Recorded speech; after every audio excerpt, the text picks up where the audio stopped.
welcome to the Nordic KeyForge podcast. My name is Jason the Captain Kirk, and I am here today with Zaramis. How you doing, Simon? Hi, I'm doing good. I've been Excellent. out adventuring. Yeah, we can see you out on another adventure soon enough.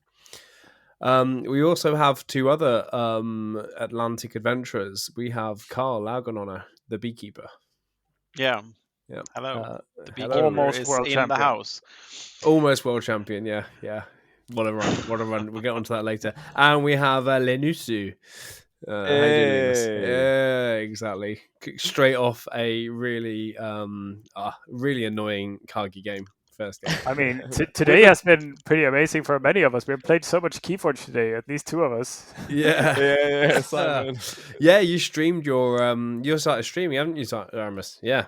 Yeah, I was streaming, good to Linus see. was streaming. Like, we have a great Forge night coming for you. Exactly, yeah. We have an amazing... Today is just going to be a Fortnite episode, quite clearly, because we've got stories that we want to hear from Karl and Linus that went to KFC. However, before you talk about that, we want to talk about our lesser Fortnites, because we didn't go to America, we didn't go to KFC. Actually, I did go to KFC, but it was the Kentucky Fried Chicken around the corner from the my chicken work. one. Yeah, exactly. Can you tell us more about that afterwards? I want to hear all about I it. would love to tell you about that afterwards, but I want to hear Simon's Fortnite first. All right.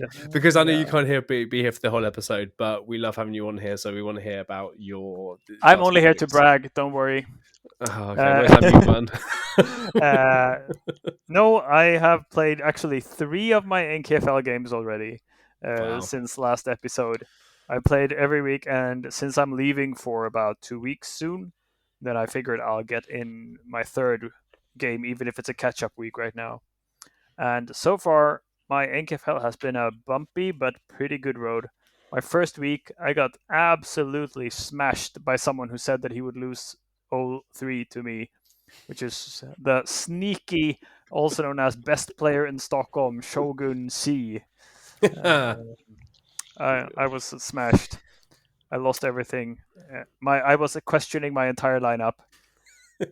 He's a good player, though. Christian's a very good player. He's been playing a lot of KeyForge recently, so I've understood. And he did not conform to what my guess of the meta would be. Like, my group has one of the lowest counts of wins of exchange out of all groups. So my entire meta strategy is just falling flat here. I looked at his lineup and I'm like, these are all Infernuses and board control. Like, what? This is not what I created a lineup for. Triple Infernus, triple Mark of this, double Infernus. Like, it was all terrible. Oh, that's probably I never would like to meet that kind of lineup, just because Infernus is so suffocating. But the week after, I played against Banan Permobil, and now it was his turn to feel very demoralized. Yeah, I was on. I tried to set up one of our cup games straight after that game, and he was like, "No, I can't play more KeyForge tonight. I feel awful. I've just been destroyed by Zaramis. I want to go." It's just like I need to take 24 hours break from the game. Yeah. What have you done, You broke. Like the first game. mobile. The first game was pretty decent. He had a big upper hand, and I was playing Anciano, one of my DT decks, and I key cheated every single key that game. Like, he had complete full Ember control, and every time I just archived up and then key cheated, and it was down to 0 again. And he set up this big board, and I was like, wait for it. Oh, that was another key cheat. You're just a bully. Yeah. But then the thing that demoralizes people is probably that he then got to play against Ilsi6, and anyone who has met that deck knows that it's basically me just removing everything and then slowly using my Monument to Shrix and Shrixes and Amphora Captura, just slowly... That's it brings back memories. Slow death is. And then Animator, and then Monument to Shrix, and then Double Infernus, and then Monument to Shrix. And you're just there, like, playing out cards that are just disappearing, and your Ember is just slowly floating. Yeah, that's 26 feet, yeah. Then I played Amar in the last game, which was similar. Like, Quicksilstone out immediately, I think, and then just, like... Quicksilstone first turn. That's just anti-KeyForge. I'm sorry. So that was Hot my take. second week. So going into So is it today, just Swedes in your division? Like almost. Yeah. Okay. Interesting. We have a couple of others, but today I was facing Spymaster. Ooh. And I didn't have all that much time to prep. I thought we were playing at 3, but some things came up at his work, so we couldn't. But I got some time to look at the decks, and I saw a deck that I was going to ban that had like almost no board control. But since I'm not playing any flooded decks almost, I figured like, okay, it has only Ember control. That's not good for me. So I banned that. And the first game, I was like, this is some combo Kota stuff. How dangerous can it be? I'll just take one of my fast DT decks. And oh my god, I got so stomped. What?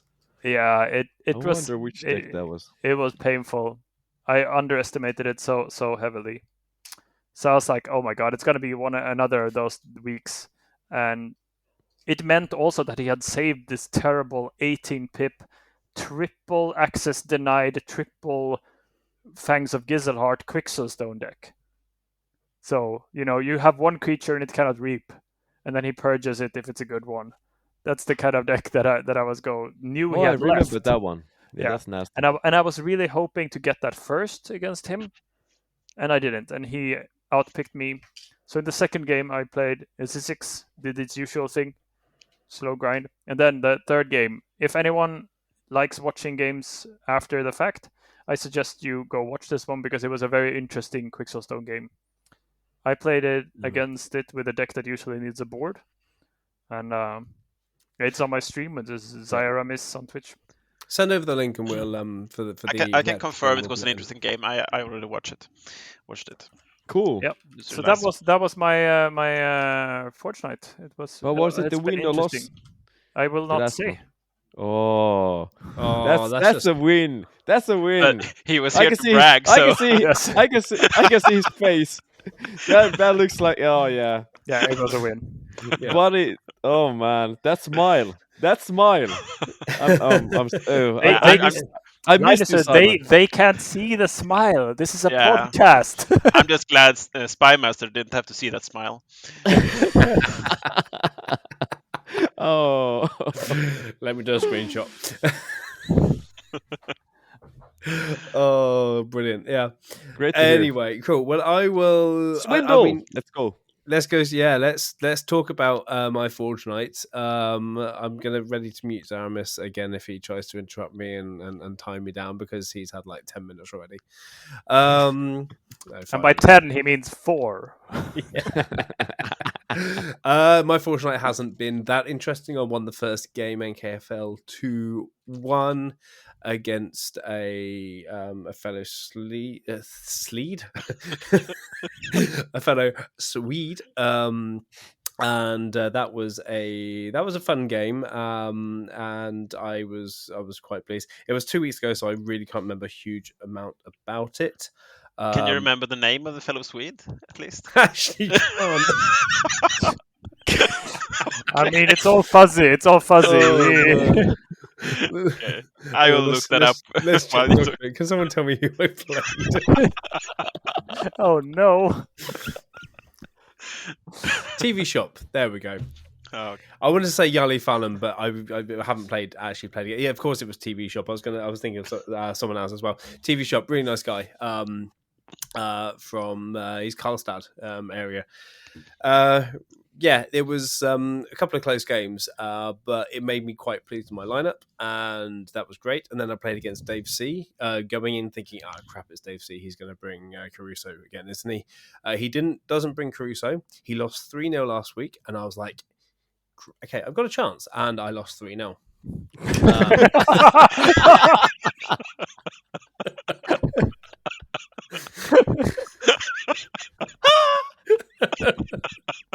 It was very much that, yeah. But the games were good. But he RNG'd. I did not do. So freaking hilarious. Yeah. It was. Oh yeah. It was one of those games that was just going so quickly, and he was just setting up the right cards, the right moves. And it's one of the games I can't remember so much about them because I just want to. Fuzzy. That's fuzzy. Yeah. Yeah. Wait. I really did not expect my story to be this funny. It is funny. Jason, I have some coaching for you. Have you tried 1, choosing better decks, 2, playing better, and 3, drawing better cards? Then you might have a chance. Okay, I have slight amount of control over the first 2. But the second one I have 0 control over. No, drawing better cards is an essential skill in KeyForge. Yeah. You really need to learn that. It's much worse to draw 2/2/2 than to draw 6/0, for example. Yeah, I was. And that is child's play. I don't understand how you haven't learned this yet. Well, it's Simon. It's just so fuzzy. Yeah, I did. There were a couple of games where I think I remember playing. I took.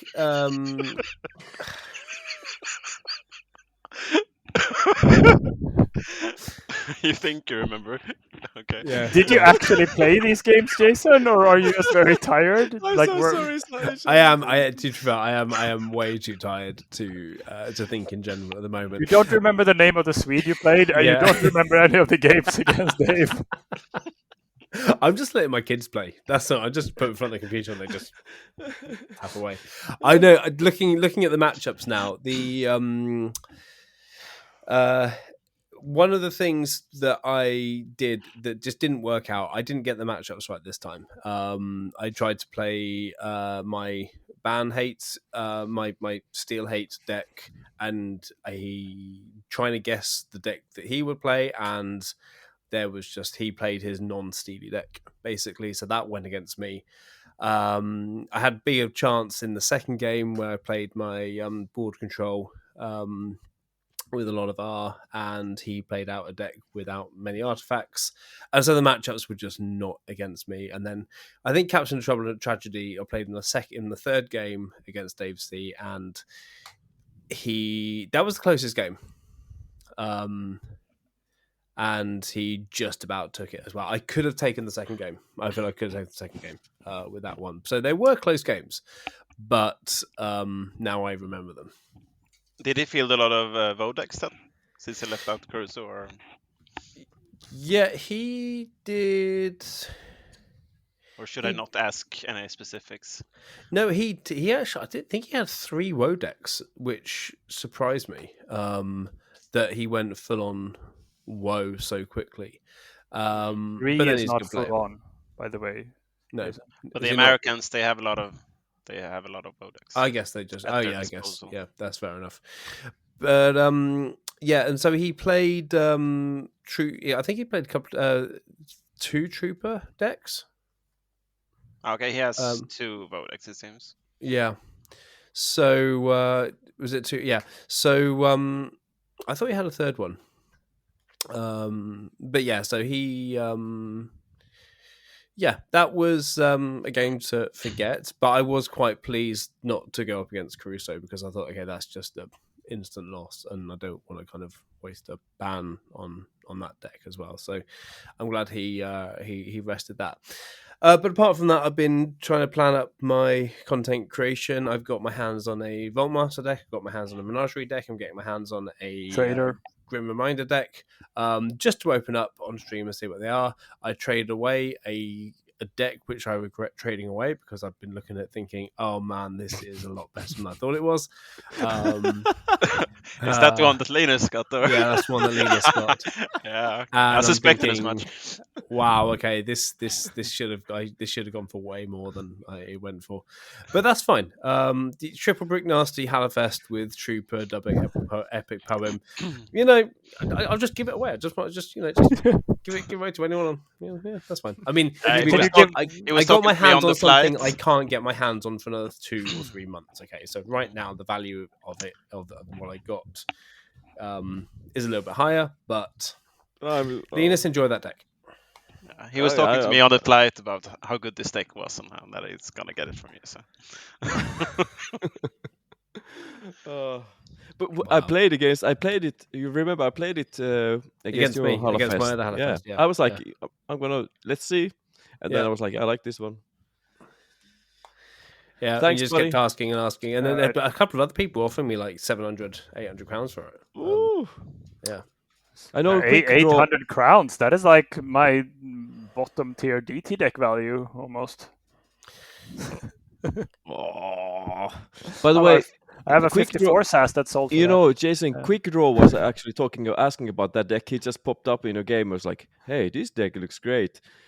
So Just don't. Just stop talking. Have you tried an auction for $3,200? And I just give it away. Like, stop it. Well, I need to head out, people. Yeah, cool. Well, hey. you're gonna miss some really good stories, and so go. Yeah, and away. luckily I don't listen to our own podcasts. I will never hear them. Yeah, I know, right? I have listened to some episodes. I mean, we know you don't listen because of the stuff we say about you behind your back. I you do still know come them. I do know them. Sorry. Why do you think I have such great respect for you, Jason? Awesome. Well, Simon, nice for Alright. you to kind of come and join us and flex and brag and everything. For John and banter, everyone. Yeah, enjoy the trip. Enjoy your trip. Thank you very much, Simon. Okay, moving on to our fortnight. I guess you guys traveled over together. So kind of tell me what happened. What did you do? So Apart from do bragging we and flexing about the deck that Lena stole from me. do like the I regular? feel so bad, No, buddy. don't, it's fine. Okay, you just like I'm guessing you flew over. Like you got. Were you on the flight? Was it just you two, or did you know anyone else on the same flight? Yeah, so we were 4 Swedes going over there, and we met up Jake Handika and Pinne from Karlstad and Dalarna, respectively, and they went in the same plane with us. Kandika was super nervous, but he made it. He made it over there. And then when we arrived in Minneapolis, we had the Finnish delegation of Jane, who picked us up at the airport and drove us to the hotel. So that was great. Wait, so the Finnish delegation was one person? Yeah. Yep. Okay, right. Well, I guess did one more. Did someone else go? Okay, that's cool. That's cool. I So guess five, Linus maybe was also. I don't know. Finnish. I don't know how to identify myself. I'm both. So you had like 5 Scandinavians traveling together through Minnesota. Is this like late 1800s? Yeah, and there were also Exactly. some Danes there already. And some there we go. It's like history repeating itself. Yeah, Exactly.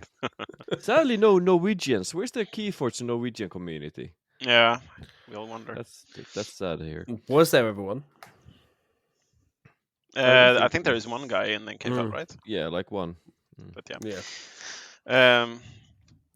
Yeah. So I mean, it's tricky because I've never been playing so much KeyForge like in Fortnite.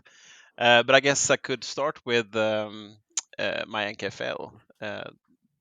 Whoa! No! Forget about your NKFL. No. But I This played is it there. KFC. I played it live. Oh, you play? Okay, fine. Okay, so you I played your round NKFL. 1 Okay. live. I was gonna say, what are you doing? Stop talking about NKFL now. We forget about NKFL. This is about KFC. Okay. So let's start with KFC then. I guess. No, that's fine. That's fine. You played your NKFL game then. I played one of the versus first things to do. Yeah. Gorlami. It wasn't the first thing I did. I did Yeah. it the last day, but even so, it's a good place to start, I guess. Because I lost that one 0-3, and I think, like, in part, it's because like, I don't know. I didn't have RNG on my side, but I also like the tough matchups versus Gorlami's decks, and I also felt like I'm so inexperienced in playing live, so in one game I know like I had daughter out, I forgot to draw to 7, things like that TCO just does for me. I was going to ask, like, playing an NKFL game in real life, like, yeah. So I didn't play like perfectly, but it was great fun just to meet. It was really nice, and it was cool to play a Hexa game live. We did the banning before though, so I only had to bring like the decks I actually could use in the games. But yeah, so 0-3 start for me in NKFL. But then like what actually happened at KFC. So it was. So I guess We started on Friday. you flew over on the Thursday. Yeah, Yeah. So the Friday morning, like I'm Friday guessing, morning. what time did doors open? What time did you get there? Were you like I waiting think it was for hours 8:30, before? right? Yeah. Oh, 8:30. Wow. 8:30, and the lines was kind of crazy. I think they had said we start at 9:30, if I recall correctly, but I think it was delayed like close to an hour or something. Was it that much delayed? Yeah. I was quite delayed, I think. Maybe like 40 minutes, 45 minutes. Yeah, I'm not something really sure. like that. Yeah. So did anyone recognize you when you were in the queue? No, No one knew who you were. no. I had to tell them. I Yeah, had to tell them shout who you were. to everyone. Did I am. Did you be like, dude, guys, don't you know who I am? I Sweet. think people probably like they recognize Linus, I guess, but I don't think I've shown my face that much. So yeah, but it was nice. Algernon comes with a cup of coffee and his morning coat. Oh yeah, but I recognized quite a few people. So he was wearing more than he's wearing now. I was. I was. Yeah, he was. Good. So you recognize some other people. That's good. Yeah. Yeah. So there were basically 3 lines. You had one line to get like the goodie bag, and then one line if you didn't bring your own seal decks, you had to buy them at the counter, and then the third line to actually register the 3 decks and then play the LCQ. Oh, so you could bring your own sealed decks for the. I believe you could. Yeah. Oh, Yeah, nice. you could. Yeah. That's cool. So they actually opened the decks for you and checked that you haven't been tampering with them, since it actually was like. Yeah, it was a big deal. I mean, to get into It was Worlds, the last yeah, and that was to get into Worlds this year. Yeah. Yeah. Yeah, I think like opening the goodie bag was really interesting. We got a Menagerie deck, we got a Vault Master deck, and then some like teasers of what was coming later on in the event. And then we start to build our alliances. I went with like since I was already qualified, I didn't put that much time into thinking about it, I guess. But I went for I think quite a interesting route with a prospector token, but no Equidom. Like in hindsight, I think I could have made like a stronger deck. But this was an interesting deck at least, and I went 3-0 before, then lost like the last 2 games, so I ended up 3-2. But overall, like the Swedes were doing great in that LCQ. We had Pinne coming in second, and then Kandika coming in at 8th. But he was already qualified. Yeah. Anyway. How did you do, Linus? I came 10th. 10th. Nice. I lost against Quick Draw. With that, I was out of the top 8, so I was really close. 5-2 at the end. Yeah. I played my second game. The second loss, the first loss actually, was against Lokekar, and that was I'm still a bit, for me this event, like this Friday, was my competitive part of it, because I knew I was qualified, but I knew I won't be able to participate in the main event. I want to show that I can play a good KeyForge, so I really wanted to win that Friday thing. So, but I should still be happy with 5-2 and being 10th, because there were still over 100 players playing.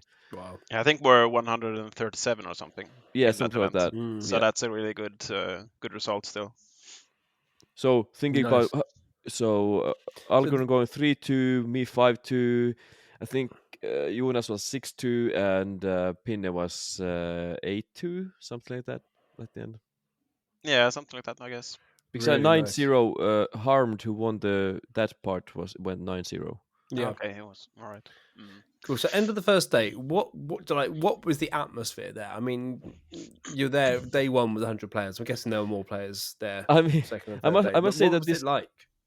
I must say that this trip was interesting in that aspect, because I knew I'm going to try to remind myself I'm here to make content. I need to film. So I kind of and then my old me that has been in some sort of sleep woke up, which is a super extrovert Linus who just goes like all over the place and is with everybody. Woke up during that trip, and so I flew together with Algernon and Jonas and Johan, but then during that trip, I didn't spend that much time with the guys. But then partially the reason was also that we didn't sleep in the same room, and that's always has a huge Yeah. effect on the whole trip in that Mm. sense.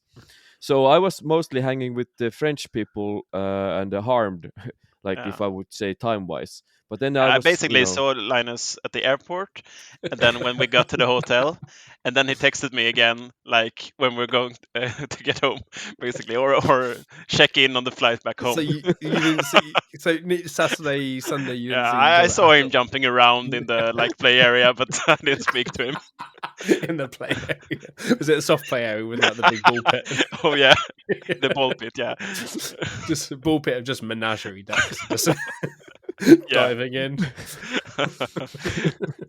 yeah, but that was nothing to against you guys, right? It was just I was all over the place simply. yeah. Yeah, but I mean the atmosphere was just great. Just Yeah. playing versus people who like normally like the Exist. only IRL players I've played with is like the Stockholm group, and they are really nice players, but they are the same. Like we don't get that many new players. Just playing KeyForge with new players was just great. Everyone was really nice, and getting to know some people that you've talked a lot with online before was also great. So yeah, great experience. Yeah, it Amazing. was amazing. I really love that, when you arrived during the Thursday, people were already playing keyboards in the lounge, and then it was fun I was standing there in the lounge for a while, or in the hall entrance, and then I met the French people. They started to play some random game, so I was like looking at them. They were talking French and didn't understand anything. It's like whatever, and but having a good time. And then we went back to the game center during that Thursday evening already, just to check out how it looks like. Played a little bit KeyForge, opened some stuff, and that was like the Thursday. And then Friday, wake up early morning, see all the crazy lines that Argun mentioned, but that atmosphere of every single person there being for that one same reason, having the same interest, like that, it's so hard to experience it, like get that feeling from somewhere else. And that's like, the main event, really the celebration. So people were so hyped, so positive, and just, I could see the excitement. While I was standing in the queue, I was just chatting with all the people and talking about KeyForge and all that kind of stuff. So that was like the whole weekend like that. For me, I was still during the Saturday. I kind of had a half day. I actually arrived around 1:15, not around 1:30,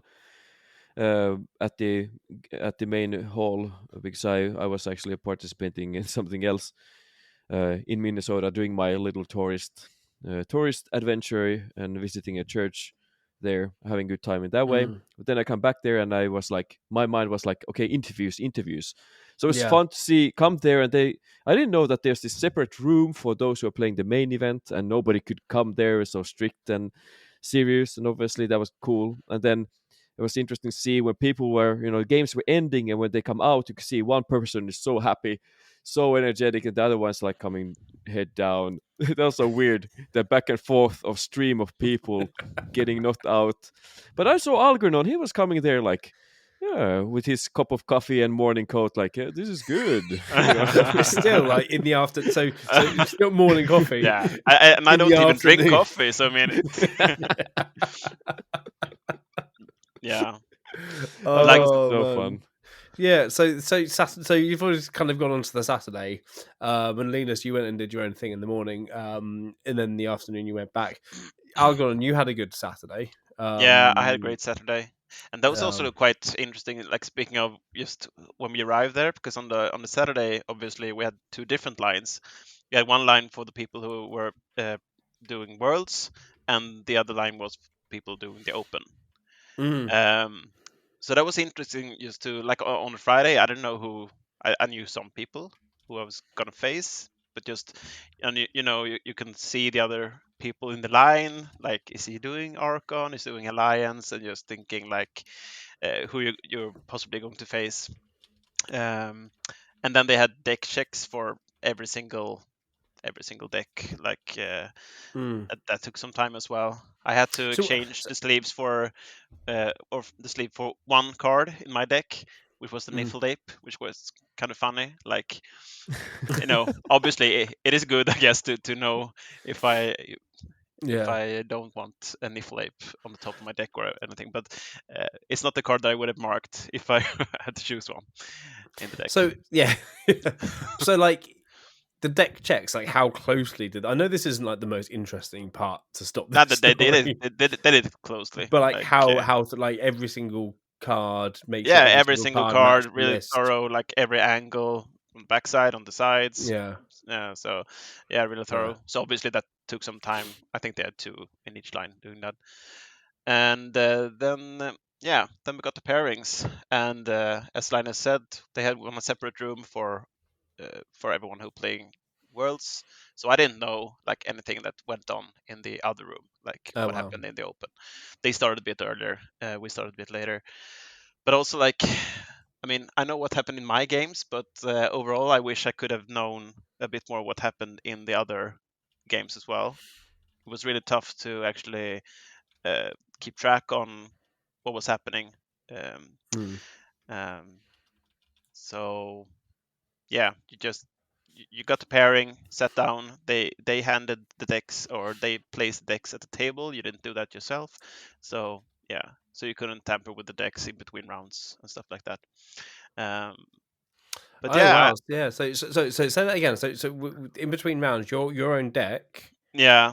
So they did the deck check, and then they took the deck away. And then they gave it back to you for your next. Yeah, so when I got wow. round 1, I get paired and I see a game table number. I go to that table and there is my deck lying and my opponent's deck. And then after you play a game, you raise your hand, call off a judge, and you hand them the deck after you have counted the cards and stuff. So I had having to your own personal assistant at one of these things. Yeah, but also like I'm attached to Burton, right? Just leaving it, not having it close, that felt weird. But so on the Saturday night, did you have to leave it with them? No, only I'm not actually sure if the top cut had to leave their decks for the night, I guess but only the top cut. Yeah. Only the top cut played on the Sunday. So yeah.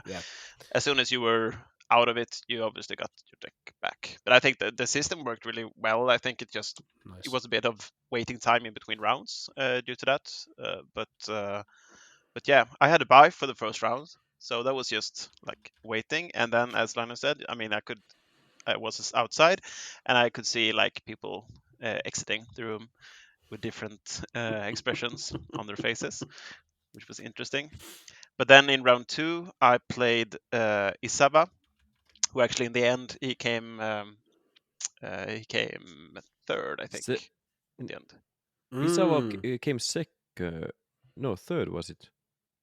Arkan. Okay, Arkan. It was second. Isaba was second. Okay, it was second. Wow, okay. True. It was second, yeah. What I'm talking about. I even made a spreadsheet to keep track of all this stuff. But okay. The cool thing, I just need to give a comment here. The cool thing about Isawa was that he during the Friday, he was like one of the last spots receiving the main to the main event. He just got qualified. He was like the second last or something like that. Yeah. So he qualified through the Sealed Alliance qualifier. Was it LCQ that they called it? Yeah. And then he goes second. I really love that Cinderella story. Wow, it's just that's amazing. Yeah. Let's get him on. Let's get him on. I want to hear that story. Yeah, the thing is, he's a super nice guy, and he actually this weekend, the past weekend, he had this what is it called? Sorry, guys, charity. I hear my daughter is awake, so you guys talk on. I'll keep talking. Yeah. Charity tournament thing, he organized that, which B-Hawk actually won both different formats that they had there. So that was really nice. It was super nice to have a talk with him. I actually interviewed him before he even became second. So I have an interview when he was top 4 already, when he knew that he was going to be a top 4. So that was really cool. Oh, nice. Yeah. So did he have a deck ready to play? If I remember correctly, he had he borrowed a deck from his teammates. Oh, and was playing that. That's awesome. That was that is he played a Wind of Exchange Scholar Spam deck. nice. So Nice. I mean, Wind of Exchange didn't win, but they had both in Alliance and Archon. There were 2 Wind of Exchange in the finals. Both became runner-ups. Yeah. So that's that about Wind of Exchange. Yeah. I mean, again, it's a strong deck. It's a strong deck. It just needs the right meta. Yeah. It's just. But still, they didn't win. So that's the thing. Yeah. No. Definitely. Yeah. Well, Karl is taking just a couple of minutes to sort out his family. The rest of your Saturday, Linus, tell us about. So while they were playing the main event, there was this open tournament where they are trying to qualify to the next world championship. That was happening, but I wasn't participating in that because I came so late. So I was just focusing of trying to find people that I want to interview. So I was just catching people. Do you have time? Do you have time? Do you have time? So I did some bunch of interviews during that time.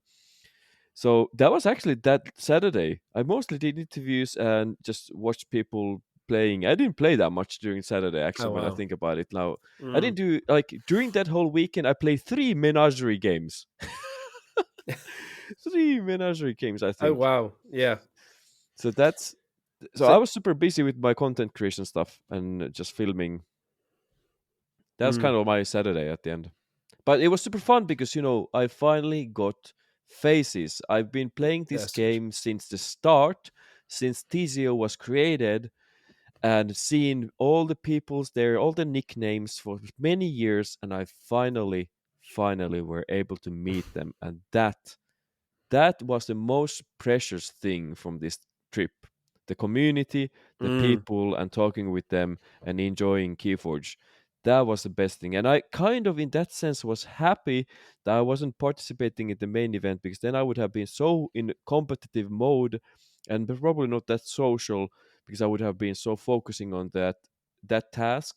So I was super relaxing to be during Saturday there and just enjoy just what happened there, the whole atmosphere. Nice. No, yeah. I mean that in itself, yeah. Karl's back now. I muted you, Karl, if you're wondering why you your mic isn't working. You need to unmute yourself in the program. There we go. Okay. Just in case you had to scream in the background, that's fine. Yeah, I still have, by the way, but that's fine. We can hear your voice as well.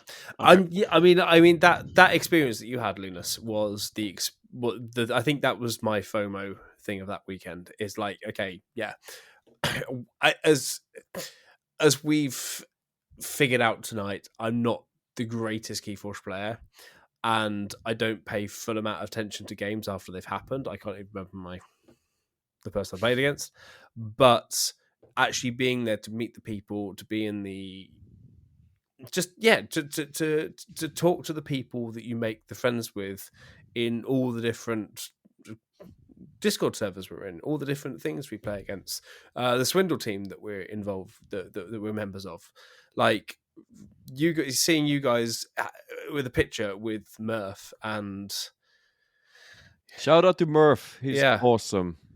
Like, I mean, yeah, shout out to Murph, who kind of, I think, turned up last minute and was able to be a second streamer. I'm so happy. Yeah, like, I'm so happy that was legend, absolute meet legend. One of the nicest guys in KeyForge, as well. So that was my FOMO moment. You were living that out as well. So in Menagerie, so you play 3 games of KeyForge on the Saturday. That's how. No. During the Saturday we had. Wait a minute. During the Saturday we had the green. We had the green reminder evening, right? Yeah. That was okay. Yeah. So when that happened, when the group stage of the main event was over, then we were kind of preparing for the keynotes, and then for the green reminders thing. So that was also super exciting, because people were wondering what are they going to say in the keynotes. And then everybody had this tingling feeling it's going to be reminder times, and it was so much fun to play Green Reminders. That was like people were so freaking hyped. That feeling was probably the best feeling during that time. The Saturday night evening when people were playing, opening those green reminders, looking at the cards. Nobody has seen those cards before, and just figuring it out and just enjoying it. Oh man, I think, Jason, like anybody who's listening to this podcast, sure, I understand that it costs money to travel there to USA just to play KeyForge and all that kind of stuff. However, that experience in itself was it just exceeded my expectations, and I've been on high since that trip. Like high and jet lagged. but it's been so I had so good memories from that trip, even though what I did mostly was playing KeyForge. But the thing is, people were there enjoying KeyForge. There was like, I didn't hear any murmuring, oh, that's this set is so broken, oh, that scholar spam, blah blah blah. Nobody was saying any kind of stuff. If people were just opening decks, playing KeyForge, just having a good time. That thing was the best thing ever. And I understand that, when you talk about your FOMO, I think you would have loved it. Like your personality as you are, Jason, I think you would have just freaking enjoyed it. Like the way Janne was there having a good time too. He tried to qualify, wasn't able to, but he had so much fun. Yeah. So I'm encouraging any people like who's taking seriously this hobby. If you have the budget, you need to go to Celebration at least. I seriously encourage everybody. I need to fully focus on next year, because I was even watching the finals on my phone on the sofa, and my wife was sat next to me. I was like, like next year, I want to go to this. I want to go this way. She goes, well, you better win then. You better win the nationals and get the ticket over. I was like, okay. Buddy, I need to coach you. Let's take some coaching lessons. Yeah, let's do it. I need to help you. I need to get good at this game. I need to get good at this game. I mean, that's the thing. Just like, seeing all the people that I know were there, and I couldn't see. It would have been awesome to meet Sydney. It would have been awesome to meet to meet Murph, and Dave C. I know he was there. He would have been in a little team with Dave Cordero. The Val's Rebel Scum. Yeah, rock on. But there's so many people that I missed. So many people. I wasn't able to meet, for example, JDG that I was like thinking I could see and say hi to. But so many people that I missed. Yeah, but I mean, I think that the feeling that we have there, I think, comes out of the back of the pandemic as well, so. Because this is for us, for everyone being kind of shut up, social distancing, quarantined, etc. Us playing KeyForge online, everything. This was our pandemic. The connections, the friendships we made, playing KeyForge, playing NKFL, playing all these online tournaments for something to do because we can't go out. Yeah, this was our social life for 3 years. We came together and we were annoyed together. We were shocked together when the algorithm broke down, and we could vent to each other and get upset about it all together. And then actually the feeling you're talking about this, I mean, you probably had the biggest feeling more than I had, but last year, almost 11 months ago, when you guys came down to my hometown and we played KeyForge, and we did a little tournament, just meeting everyone. That whole day was just like, I don't care if I play or not. I'm just hanging out with you guys, because this is like online friendship, online people being, online friendships becoming friendships. Yeah, exactly. In real life as well. Exactly. That's probably like everybody that most of the people when I were interviewing, that was the thing. We were like, KeyForge community is one of the best, like, and being there together with that hype, with that energy, with that positivity, it's just so amazing. And I must say, shout out to AFK people, all the French people. I love you. Merci. Je m'appelle Linus. Come see. Kamsahamnida. Like, oh no, it was so. We had so good time. We had like French people are amazing. That community, they were like showed me the way to enjoy KeyForge just as KeyForge, instead of being competitive, because I'm so competitive player that I can get stuck in this idea of, oh no, I'm gonna meet the Infernus decks. It feels so suffocating, or like, well, why can't I find that kind of deck? No, they were just enjoying it. Like, sure, they're also competitive, but they could be also relaxed and just love it. And being part of that experience really kind of opened up my eyes to a certain extent, just to see the beauty of the KeyForge in itself, even though when it's not top stuff. And I must say, by the way, talking about that top stuff, I really love Sealed. Like Sealed Alliance or Sealed, that kind of format, I just love it. I think that's probably one of the best formats. Like Sealed Alliance. Sealed or Sealed Alliance, both. It could be like Sealed with 3 decks, and then you pick one, or it could be a Sealed Alliance. I just really enjoyed it, and especially when it was I knew already the cards. When I did the Grim Reminder, I realized I should have only opened one deck, kept those 2 sealed, and just played with it. Because I didn't know anything about anything, and you have only half an hour time to read through all the decks and the build. That's way too little time.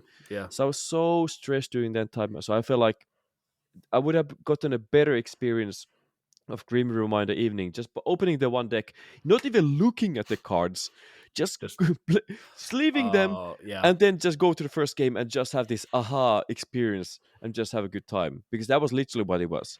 Everybody were looking at, like, enjoying a new set nobody had ever seen before. Pure blind sealed. Pure blind sealed. And people playing cards like, what is that? Let me see. Like, those moments were so hilarious. And probably one of my best games during that evening was during that whole weekend. Actually, was actually the second game when I was playing Grim Reminders against Isfet, who's a French guy. Such an amazing character. Love him. So humor and happy dude. And he was playing this crazy deck that he had Bryo. Like, this is a Grim Reminder. He had Bryo, and then Might Makes Right. Oh man! And he had big Brobra creatures. So he was trying to Bryo lock me at the same time when he was trying to get big guys there and to key cheat. Like, all that kind of crazy stuff. And he played a curse on me straight away, and that curse was horrible to have. I really hate curses. Oh, the curses! Curses are so. I don't know if I hope. How does Grim Reminders play? Like, playing the Grim Reminders, and Carl's back now, as well. Yeah, sorry, I'm back. As well. Carl, we're going to get back onto your. I know you've got kind of family stuff. You know, we're all parents. Life happens. We're not going to hide it from this podcast. Viewers, KeyForge is great if you're a parent. Yeah. Probably one of the best games if you're a parent, by the way. It really is. It really is. So we talk. How does Grim Reminders play? So differently, and that's probably that's probably the reason why people are really hyped, because there's so suddenly a couple more dimensions into the whole puzzle. Because you need to have the haunted mechanic is brilliant. I really like it. That at least the first impressions, and the whole scrap with, so you have this discard icon and then you scrap stuff, like the whole synergies around that. And actually you can play literally 2 houses, because you can just keep discarding those the third house stuff and just, or trying to stay into haunted thing. You don't want to go away from it. Like, the whole control around that is just mind-bending. The game is so different, it feels like. So I had such a pleasure playing Grim Reminder. But it feels like there's bonker cards, like some really crazy cards. Yeah. Oh man, people are really saying the rares are kind of, oof. But I don't. Here's the thing, with Wind of Exchange, I never said anything about it. Even with Hallowfest, and people are looking like I was like, I'm gonna wait 1 year and then see how the meta goes around it.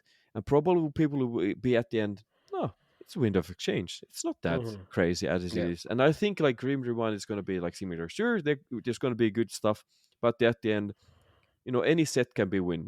Kota win. What? Kota win. AOA won. Like, the 2 first sets won. So... I also think like the strength of a set is really in the commons, and from what we've seen so far, I think it's in the rares that they have gone like in a new direction, maybe with these really game warping rare cards that has like crazy effects. But I didn't see that that many like problematic commons. I can't think of a single one that I saw actually. There are some. Yeah. Okay. For sure, Like I saw some there's strong cards, but or strong combos. you know But Mars has some rules of 6 combo stuff. okay, yeah, the one that pulls from discard and Yeah. activates. Yeah, okay, Yeah, I saw exactly. that one actually. And then Um, Geistoid has also some crazy thing. mm, But I don't remember those names. yeah, I haven't. I but just overall, know. like I'm quite pleased with it being. It feels more classic KeyForge to me. Even like it's very different True. and something completely new, but it's not like Winds of Exchange feels more different to me. The whole tokenizing. Uh, yeah, I'm not sure. I Wow. think I will enjoy Grim Reminders more than Winds of Exchange based on my very limited experience now. Yeah, I think that's gonna be like that was the consensus mostly from all the people. I don't know if people were just high on KeyForge and like anything you could say anything and I would be accepting it. Yeah, But you know, the most competitive and analytic people that I talked with, they were like, "Yeah, Dream Ramada is gonna be a great set." Like Yeah. nobody knows, you know, the power of it, but just playing it was such a pleasure. yeah. Yeah. And I also got like one of the Witch Queen and Witch of the Oh, you Eye did. things, and Oh, how did that that's really play? my. I didn't I didn't get it fire once, Oh, but it was still. I mean, I like the potential of it. yeah. Like seeing some of other like I think there is a rare witch. I'm not sure what the name of it. Um, that also looks like super strong. I think it pulls things from the deck.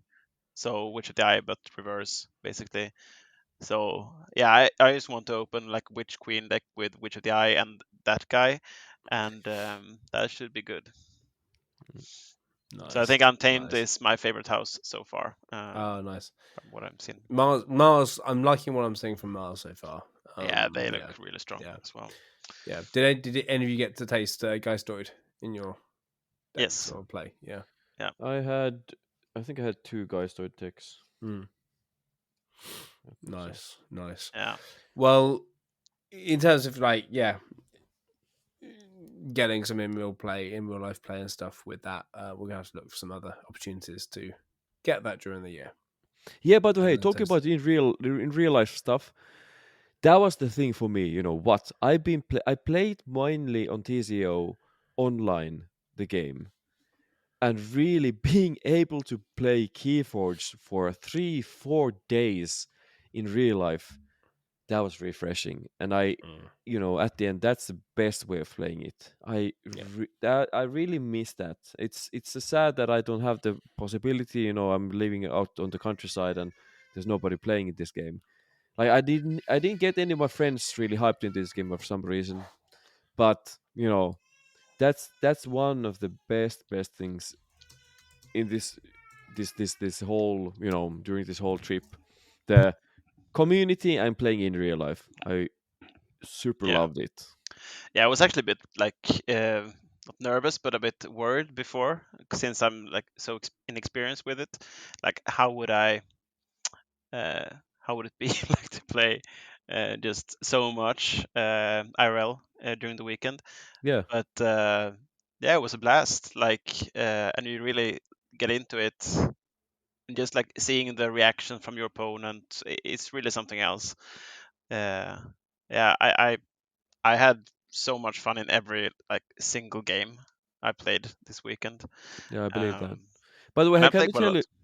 Do you want to continue Yeah, with your adventure of your main event? Because that was actually, you know, I actually missed kind of how you did and the whole thing because it was separated in the other room. yeah, So yeah, sure. So as I said, like I got a buy in round one, but then in round two, I played versus Isava, and he had a deck he borrowed from Vargast, which is a Winds of Exchange deck with multiple legionary trainers and scholars that can really go off big. It also has Brobnar and I actually forget like the third house now. is it Uh, unfathomable? I don't remember. I'm trying to see if can I find I it. actually don't remember because I didn't think, like in our game, I don't think he even got to that point. So it went really, really quick. Unfortunately, Yeah. he played Banner of Battle as his first card, which is like for an So online good. player, that was difficult for me to keep track of. Oh. And then I got with the board. I played Urchin. I had an Urchin out, and I also had Toxin out on my, I guess, at the beginning of my third turn, and on his second he just went crazy with Longosaurus, Legionary Trainer, and what's it called? You know, the Is action that yeah, exalts. Symposium. Yeah. No, not Symposium. No, is it the uncommon, the Yeah, inspiration Inspiration, something? exactly. Yeah. And I had to respond to that like right away. And my deck has very limited C, so I didn't have any good C in hand. He had discarded Pale into Insignificance on his turn, and then I went Untamed. I had Mimicry on hand, and I saw the 1-power creatures, and I saw Oh my Urchin, and no. I was thinking, this Oh is a good play. And no. then and just he didn't realize it first as well, but then when he was about to like take away the cards, then he also remembered the Banner of Battle was out. Ah. So that felt like starting Worlds with that kind of stupid mistake felt Ah. really, really bad. So I felt awful after that. Oh And then I mean man. the game was over. Like I had to respond to that then and there, and if I couldn't, which I couldn't, I had to go into Shadows. I had to kill the Ah. Urchin off and then do that on my turn afterwards. But yeah, so I started off like making a super stupid mistake, losing that 1-3-1, I think, and then went out into the open area, just like shamed and waiting for my second round or my Waiting for third your round. execution. Yeah, and my goal going into this was basically I don't want to have 2 straight losses because that, I mean, yeah, I want to avoid that. Yeah. And then round 3, I was paired against Jens, who I actually also. It was funny because the two first people that I played in the Archon Worlds was the 2 people that kicked me out of the last chance qualifier, Oh Isaba and wow. Jens. So that was like repeat matches, and So he played a Vodek as well, and that game was really, really cool. It just went back and forth, and like what was his token? he had one of the Brobnar tokens. I forget which is Berserker? Berserker or Warrior, I think. Yeah. I could actually check what deck he used so I remember this a bit more clearly. Um,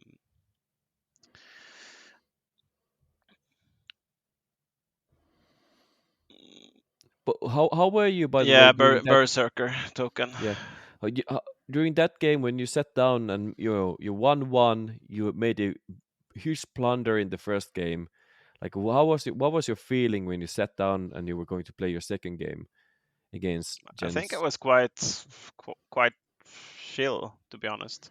I was That more nervous going into the first game that I played, like round 2, than after that. After that loss, I think I felt more calm, and I also felt more focused, like wanting to avoid making any yeah. more of those. Um, but yeah, I got like quite a good start, bursting up, and I wasn't too keys threatening for the third while he was still on 1, I believe. Um, and he had very limited options for Ember control. He had closed door negotiations, and he had like the best form of Ember control that he had was in Brobnar, the unguarded camp, and also he had a rant and rive in Brobnar. So I went up to 7 for the for check for, or actually 6. It was 6, and I knew he didn't. He already played. What's it called? The Yeah. camp? Anyway, he had a shoot investor. He already played that, so he couldn't take me off in that one. He already played close door in negotiations. So I felt really confident going into into that with that check. But then he had shopping spree on hand and a huge hand. So it was just like shopping spree, discarding his whole hand of I think 10 cards, drawing the 5 left in his deck, and then 5 from the reshuffle. And then he found the closed door negotiation. He could have also found the shrewd investor, so it was actually quite. I mean, it was probably like 50% or something for him to do that, but still. And then the turn after that, he had unguarded camp because that was like in the last few cards of his deck, and that sent me into like a pickle because again I don't have the C to get rid of his board, so I had to resort to mimicry on the closed door negotiation, with me having like 1 ember or something going into that, and he had something like 14 or something like that. So but I think he was checking his second key during that yeah, time. exactly. Yeah. Okay. Yeah. And then so obviously he forged, but I had to, after that turn I went up to 8. So if he had the rant and drive, he would have won. But I couldn't control it. I couldn't like I had to go to 8 basically, and just hope that he didn't draw it. And either it was tokenized or he didn't draw it. I forget which, but yeah, it was really back and forth. So that's amazing. He was kind of got lucky, and I got lucky back, and I managed to win that 3-2. So that felt really nice. After that, I felt very, very content with the whole thing. But in the round after that, or actually before that next round, we were told that it was possible. Let's see here. After that I was 2-2, and then we had 2 people at 4-0, Isaba and Ewok, and they were you were 2-1. No, but I had a buy as well. Wait. You said 2-2. Oh yeah, 2-1. Okay, you so can maybe have been 2-2. You cannot be 2-2. Nah, sorry, you're out. 2-1. Yeah. Okay, so it got to be You must after have the been next 3-1. round then. Okay, so it probably was after the next round then. So we had another round versus Torvalpo, the other Dane, who was also in. Oh no, all the Scandinavians. Yeah, and he played an AOA deck. And again, I got the tempo lead, bursted up in this, and Bertil usually wins. Yeah, that situation. And he had to also resort some kind of like Hail Mary play in Logos, trying to draw stuff with Igors, trying to reshuffle things like that, but he didn't get to it in the end. But it was really, really close again. So after that round, I was 3-1, and then we were called into a room then to learn that Ewok and Isava was 4-0. They were already into top cut. And then we had 2 spots left, and they said that this was possibly the last round before top cut, which I don't understand how it could be, but yeah, that's what we were told. What? And so I mean, then I thought, okay, so this is just one game. If I win this, it's possible that I'm top cut. So close. Yeah. It ended up not being that close because I don't think the info they really was correct, but either so I was paired against Dr. Sheep, Pink Fraud. I guess most people know the deck, and he played one more game after that because he didn't make top 4. Yeah, exactly. Yeah. So that was interesting. I mean I drew sort of okay, but then I think like 3 rounds in, maybe 4 rounds in, he got the Battle Fleet with 4 more Mars cards in hand. He had some archiving before drawing. Then 4 cards, 3 of those were Mars, one of them Battle Fleet. So that's 6 more into his hand. He got the EMP blast from like he had it on the hand before, and my Nepseed was out, so he got rid of that, and that was basically my only out to get my mimicry back, so I could graft him back. But he went to check, like he had a key abduction, so we made the key, and then went to check with 14 or something, and that was basically game. I don't have any scaling Ember control, so that was sort of rough. But then again, I think it felt like an overperformance for me and Burton. Oh, So I sorry. was really happy with the result I got. Yeah. And then like I congratulated him on making top cut because that's what they told us. Like it was probably. And then in the end, he didn't make it. He was really unlucky to be like the fifth player. So yeah. That's really unlucky. Now I Yeah. understand. I listened to Arkan's Corner's rambling about the KFC afterwards, and he was Dr. Sheep when he's lost, somewhat annoyed about it. So yeah. But I kind of agree with what he was saying. I listened to it as well. I think it doesn't really make sense to have this many buys if you have a field of 32 players. yeah, that was weird. I don't know. So like they could have made it. But did the people who qualified did everyone get a buy that qualified? Was that one thing? It was like the players who won their nationals. Yeah, the one the nationals, and also the players who won the World Tour. Okay, got a buy. So at 12 people getting a buy. So the first round was 10 people or 20 people playing. Then that's a really awkward number. Yeah, so then you have 10 people in round 2, which is 0-1. 5 of them would be relegated, and then you're on an odd number of players. So yeah, I'm not sure. I feel like there should be a better way to do it, but yeah. Yeah, some feedback for Ghost Galaxy to work out. Next week, maybe. Yeah. I mean, they will probably have had their meetings already.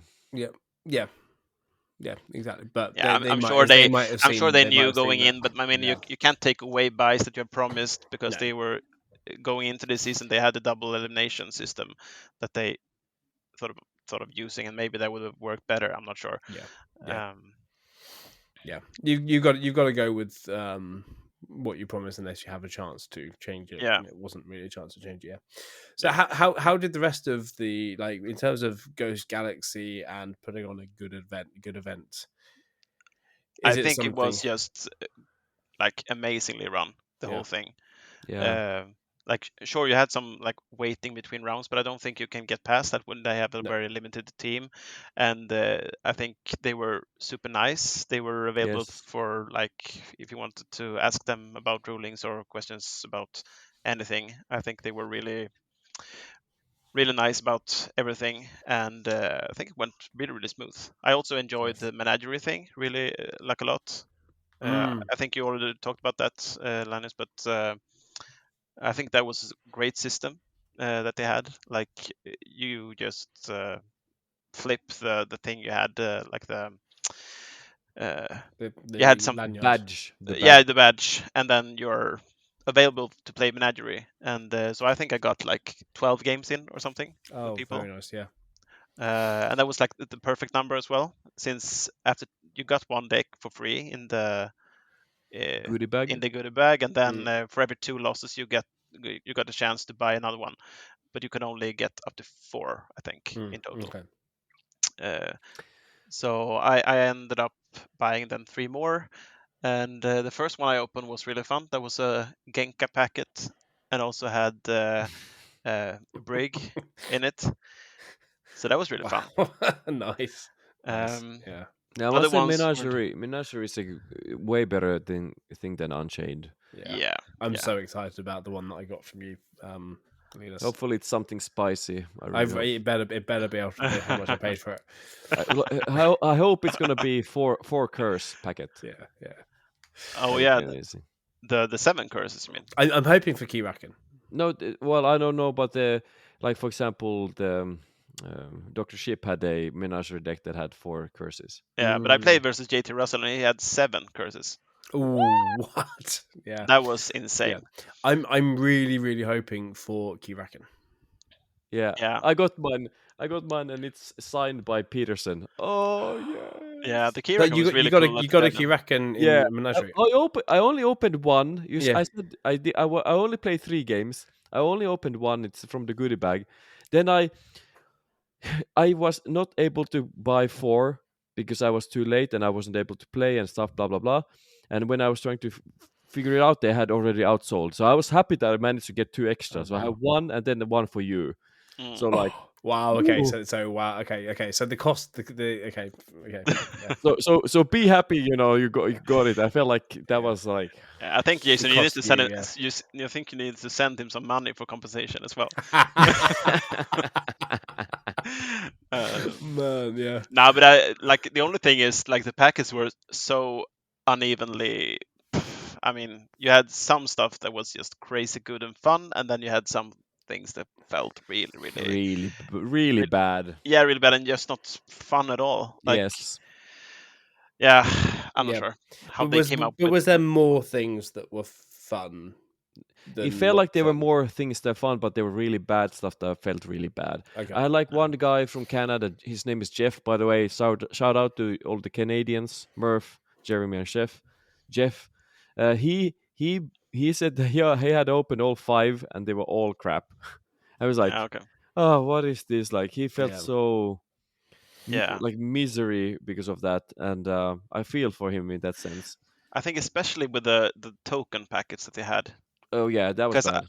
I know I saw one, I heard one who had the autocannon and prospector. Cadet? Or cadet Oh, maybe. I'm not sure if it was prospector or cadet. Probably cadet. But anyway, I think they had a single card in their deck that could actually make a token.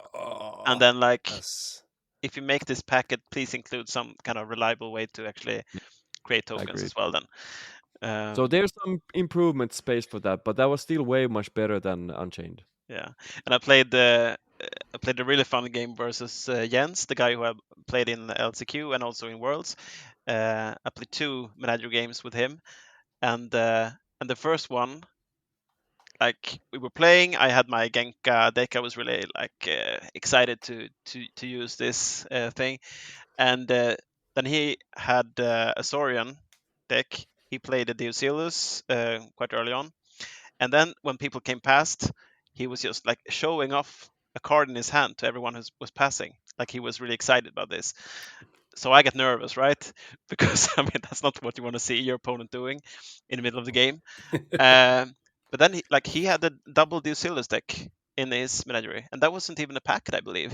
It was just, I'm not sure if that was, if it's you know if its algorithm is changed, or I mean they probably have a special algorithm for the Menagerie, right? But yeah, that was really cool.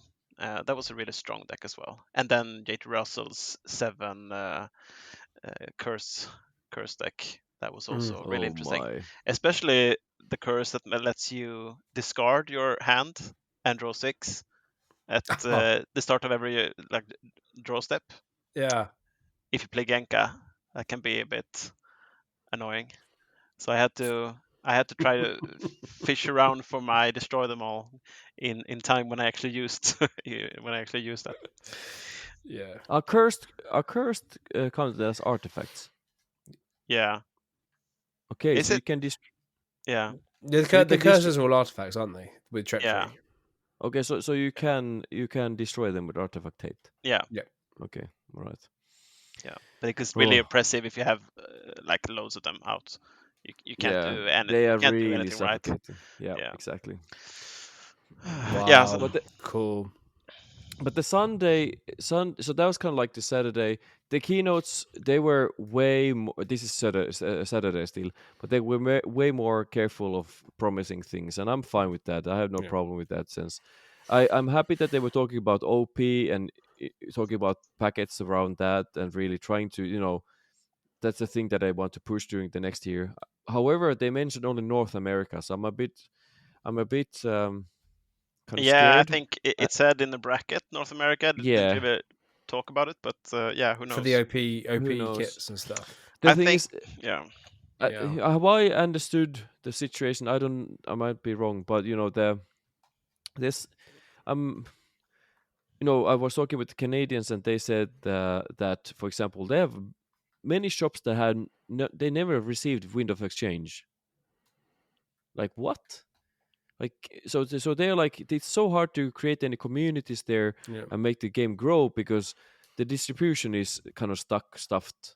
I don't know what's happening, and that's for me the scary part here. I'm Yeah. really, they're working their ass off in GG. Like, what? I asked them, how many are you? They say like 5 core and 3 part time. Like, what? They're really working over hours, most likely. Like, they really want to get the game. They are persons that really love the game and really want the best for the game. And I'm going to Sunday actually. I really like the Q&A in that sense because you could really learn to know them better in that sense when they're answering those questions and seeing it like they're really genuine people who really wants the game to succeed. Yeah. And everyone is like giving these salty comments on online on how the first game found went. Personally, I I've done so many Kickstarters that I know if there's a first timer, I was like, it's never gonna come in time. I was like, no expectations. So for me, that was never a surprise. I was never finding because I knew what most likely was going to happen. I also think that they were really, as you said, good that they didn't overpromise, because I think that's the problem last year, that they had so many visions of what they wanted to achieve during this year, and then when they couldn't, not because they didn't want to, but because they couldn't, then people get upset about that. Yeah, exactly. So I think it's wise for them to just we want to do this, but we can only commit and promise to do it in I mean, it's at North America. I'm not sure if that includes Canada here or if it's just in the US where they have secured distribution channels and stuff. I think they will attempt and that they want to do it in as many places as possible, but I don't think they can commit since they don't seem to have the distribution totally sorted out 100%. From what I've heard on the distribution side, that it really didn't go as they wanted by a long way. And I don't want to say kind of too much because some of it is hearsay. But also with the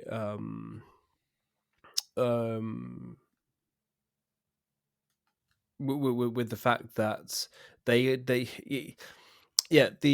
I've heard people say, even in person, being like, oh no, it's unacceptable that it's taken nearly a year to get the stuff out. It's unacceptable. That would never happen. I'm really annoyed about this. Actually, well, wait a second. Like you just said, the company is so small. They can't do any more than they've actually done.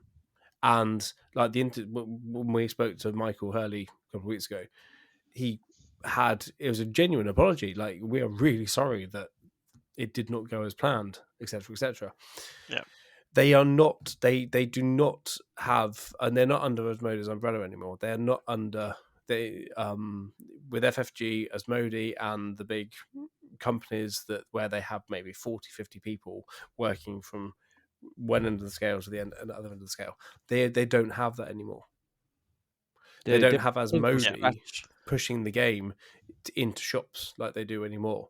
Whereas Asmodee, which is one of the two big distributors in Europe, in Sweden, they will push their own games before they push other people's games.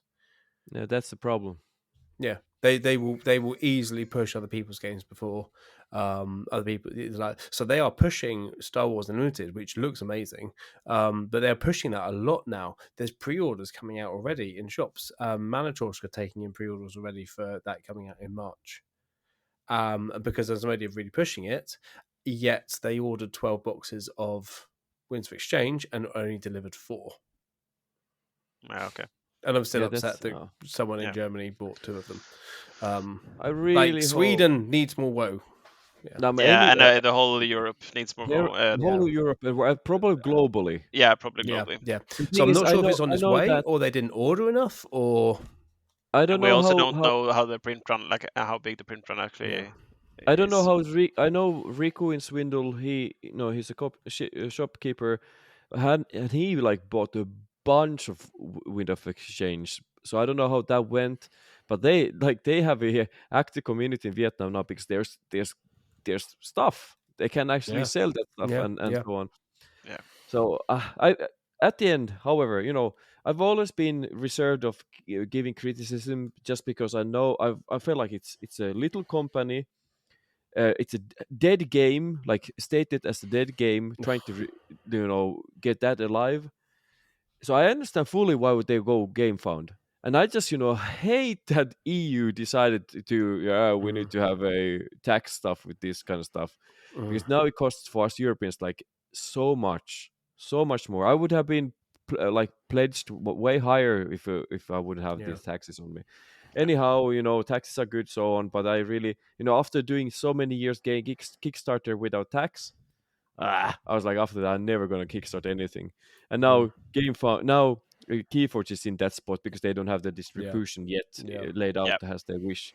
Like, oh, it's so, I really love this game and I really love it. I really want it to explode and get it to people's faces and make them realize that this game is awesome. Like this is game is awesome, and the community is even better. Like, holy moly, the community is amazing. Yeah, I think that's like the biggest takeaway is that for every like small mistake or what decision they've been making, like it's not for lack of trying that we are in the situation we are in. They are doing their very best, and it's really shows when you meet the guys who work there. And I also think just going to KFC and seeing like like a packed room full of people who are so enthusiastic about the game, and everyone shares the same goal of actually wanting this to grow, be big, be successful. And I mean, that's that drive is shared, uh, everyone playing, but also the company behind it. So I think that was just like a big positive boost for everyone who went there. Like you get so much hope. I think just seeing that many people who shares that drive, and I mean many people who are also very active in supporting their local communities and stuff. So Yeah, it was really that nice was to really talk. positive. Yeah, it was really nice to talk with the Americans because in there, they have the access to the game way easier, and people are talking about building communities and the whole culture around the game shops, and like it's. I feel like it's a bit different compared to Europe, or at least here in Nordics when we are so far away. Like if you don't live in a city, it's so hard to create a community. It's different. So that was kind of cool to listen to that when talking about that area. Yeah. But at the end, for me, this trip was amazing. Like when I was um, leaving the place, I was crying. When I left the hotel, I was crying. When I arrived home, I was crying. When I did my first the stream during the Tuesday, same day when I arrived, I was crying. Like it meant so much to meet all the people and see how amazing human beings they are. I like Betty Bat that I've known since way back early, only on TCO. We have had long chat and long talks, and finally I can meet him. Like that was like one of the highlights of the trip. And then a surprise highlight, like I the French people, like it's so funny. I arrived during the Thursday, like. Hey, hey, so it's so beautiful to meet you finally. It's so great.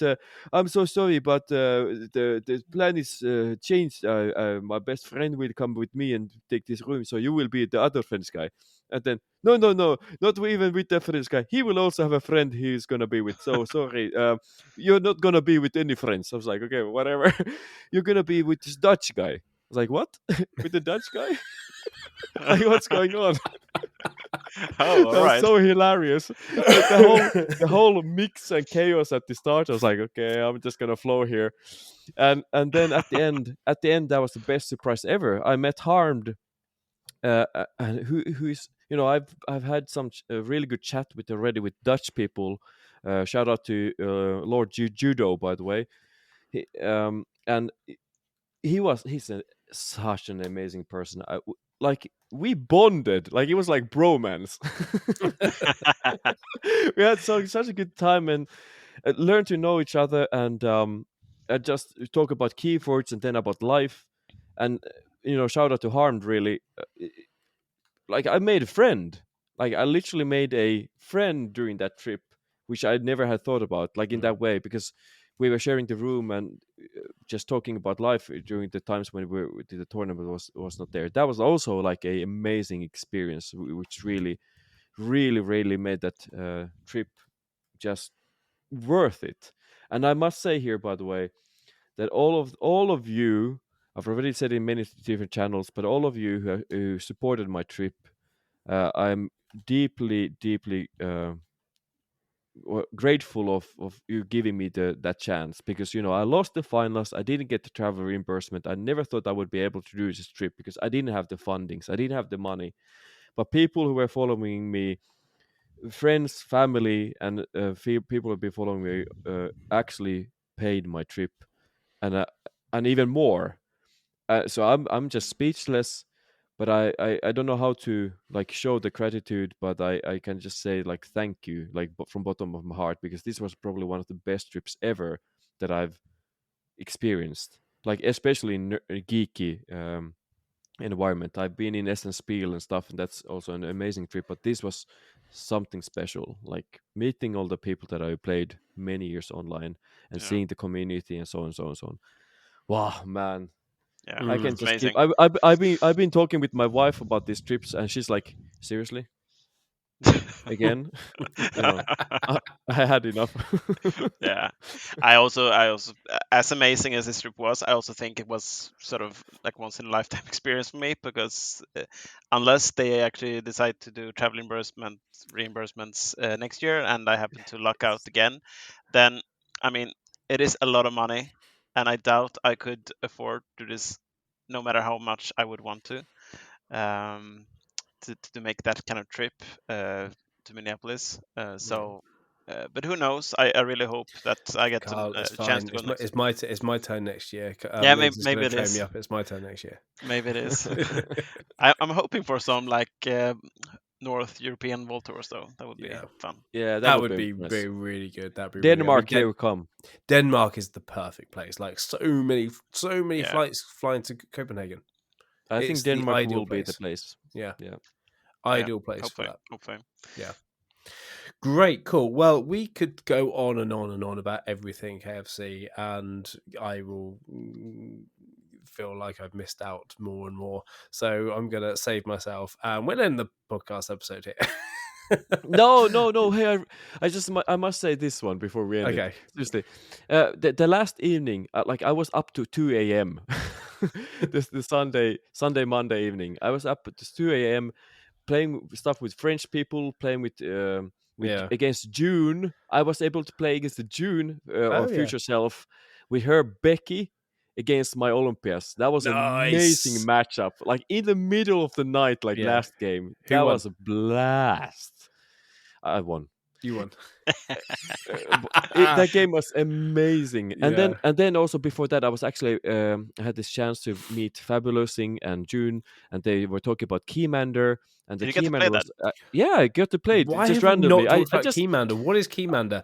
I was just walking in the lounge, just looking, what's going on here? Justin and Nathan is sitting there from TTR, and then Fabulousing was sitting there, and he was like, "Hey, you want to play this?" I was like, "Oh yeah, sure, why not?" I sat down, right. and they explained me the rules, and so I was able to play Keymander with Nathan, Justin, and I don't know the fourth person. I'm so sorry, a fellow KeyForge player, and that was a pleasant surprise. I really, what is it? really enjoyed That it. looked really good. I wanted to try that the whole weekend, but Yeah. So what is it? I've missed is? out on all the stuff for people explain. No one's explained to me what Keymander is yet. Please tell me. It's a multiplayer format Oh! of KeyForge, and they have printed out like Keymanders. Like I don't know if you know Commander from Magic. It's Okay. basically like the KeyForge version of that, I think. Yeah. So you use, I think, is it 3 decks or 2 decks? No, It's 2 you decks. have I don't remember the count, but you have 3 houses, but then I think there's like several decks in it. Yeah. But they have like I think it's maybe 2, like you can take pods from different decks, but I think it's in the same set, and you have 3 different houses. I don't remember the limitations, but I know that that you have 3 houses at least, so it's like still in that sense normal KeyForge. Yeah. And then you have this Keymander, which is a special card that has super cool abilities. I think they printed like 40 or something of them. Something like that, yeah. Yeah, and they look 40 just different ones, amazing. or 40 of the same. 40 different ones. Okay. Yeah. Oh wow. And you could sort of use cards in order to get those into play, and then when I played, they had like really game warping effects. It That looked was really really fun. that was a super pleasant surprise. Actually, I had a really fun with that. So a multiplayer thing that works. But then again, I have a little bit biased because I really liked Commander in Magic. I had a good time with that too when I was playing that a little bit. So, but this is even more fun because it's KeyForge and I love KeyForge. And I was able to beat Justin, Nathan, and the fellow KeyForge players. So I'm a champion of the middle of the night Keymander. So I've been victorious during the trip. So it felt really really fun. But yeah, we had a good time. We had a good time. So I was happy to meet them also in person, have a little chat. I wish that I could have a bit more time to really have chat with, like, this one day when people are just, there's no, like, Game Center is open for you. You can just chill here and just, talk, hang out, Yeah. like that kind of stuff. So that's the reason I kind of pushed that night, because there was a bunch of people still sitting in the lounge and playing, and we had a good time during that time. So, but yeah, I wanted to say that story also. Oh, then I forgot to ask about then, Keymander. then I also want to add like one of my more most like Go for it. memorable things. I think it was on Friday, could have been Saturday. I forget actually, but it was also like afterwards we went to the lobby and I got to play with Not Tonight and Murph and Jane, my roommate, and we played Hand and Brain, which was really really fun. That's nice.